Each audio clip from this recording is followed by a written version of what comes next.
So yun po yung rason kaya hindi agad direktang inilalagay doon sa dagat, sa tubig, yung mga small turtles. May rason po yun mga kagala.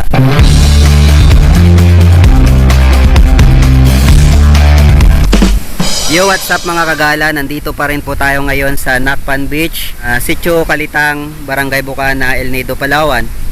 So maraming salamat po sa lahat ng nanood ng ating video patungkol po sa pagre-release ng mga little turtles noong nakaraang araw dito po sa Nacpan. Yan po ay ginawa ng Sanmay Beach Bar and Restaurant at ng Nacpan Beach Glamping and Resort. So isa sa mga nag-comment doon ay nagsabi na bakit dinalang sa tubig agad bitawan, parang ginawa pang laruan. So yan po yung comment ng isa sa mga kagala natin na maaaring hindi niya napanood ng buo yung ating video patungkol doon. At ito po, panoodin po natin yung explanation ng isa sa mga may puso sa pangangalaga ng mga pawikan. Panoodin po natin ito mga kagala.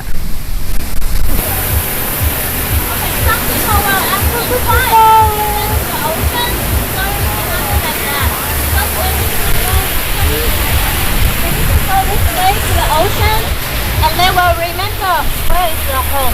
When they grow up, they will come back to the home. But when you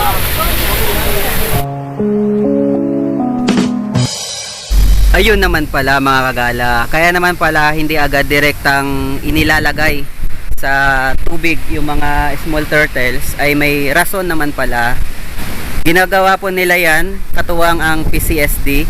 So ang Sanmay Beach Bar and Restaurant at Nacpan Beach Glamping Resort ay authorized ng PCSD sa pangangalaga ng mga itlog ng pawikan, at yung mismong mga pawikan mismo ay concern po nila.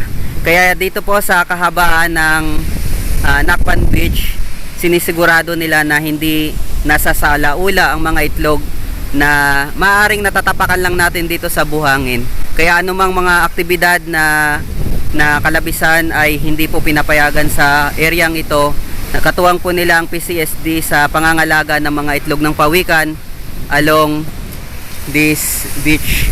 So maging responsable po tayong tao dahil nandito po nakatira ang tunay na may-ari ng buhanginan ng Nacpan Beach. Ito po yung mga pawikan. So yun po, na-explain po ng maayos ni ma'am na kaya pala hindi agad direktang inilalagay sa dagat yung mga small turtles ay kasi kapag lumaki daw sila, babalik sila kung saan sila unang tumapak papunta sa dagat. So yun po yung rason kaya hindi agad direktang inilalagay doon sa dagat, sa tubig, yung mga small turtles. May rason po yun mga kagala. So ngayon ko lang din po yun nalaman, at sana mas marami pa akong malaman patungkol sa mga pawikan na ito. So kaya kapag nilagay nila ito sa buhangin, gagapang yung mga small turtles, at kapag malaki na sila, mangingitlog na sila, babalik sila kung saan sila unang bumapang papuntang dagat. Yun po yung rason kaya hindi agad inilalagay sa tubig yung mga small turtles na ito. At sinusundan po nila yung sikat ng araw. Kapag hapon, umaga, sila inire-release sa dagat. So marami akong natututunan, at gusto ko marami pa rin po tayong matutunan patungkol sa mga pawikan na ito, na hindi lang tayo nag-i-enjoy dito kundi maging responsableng tao po tayo kapag tumatapak tayo sa buhangin na kung saan nangingitlog yung mga pawikan.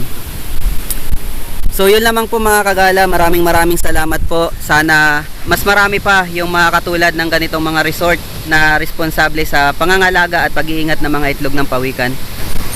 So yun po, maraming salamat po sa sumusuporta sa ating nagsisimulang channel, ang Kagala TV Palawan. God bless mga kagala, kaibigan, galingan lagi.